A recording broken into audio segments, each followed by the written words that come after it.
I think Jewish and Muslim women have a larger role than we think.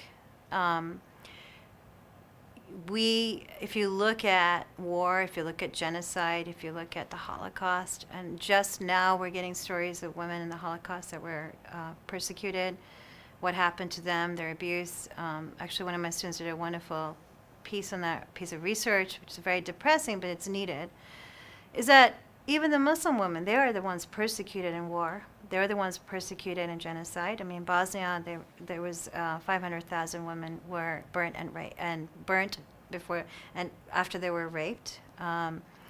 So this question is a very important question. I think one of the things that we have to do as women is stop looking at the patriarchal construction of who we are. Stop looking at nationalism as a patriarchal construction. Start looking at the fluidity of nations. Start looking at the fluidity of how we move around the world, because we are really the future.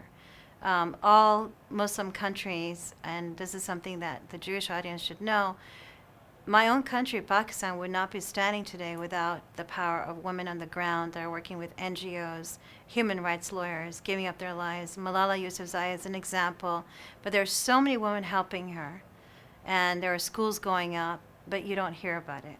But this is grassroots movements of women all over the Arab world that are actually, that this is why they're surviving. They're amazing women. They're ahead of corporations, they're ahead of companies, and they're Pakistanis, right? Or they're Arabs, or they're Egyptians. Even in Saudi Arabia, there's a movement within of Saudi Arabian women becoming doctors and lawyers and physicians, and they're trying to change their own laws within their own context.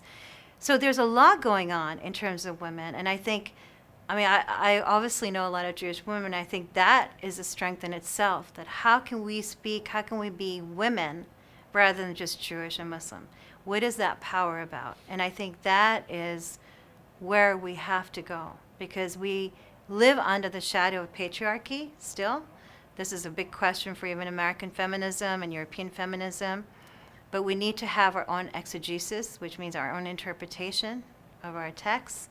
We have to have our own understanding of what it means to be Jewish and what it means to be Muslim in terms of women.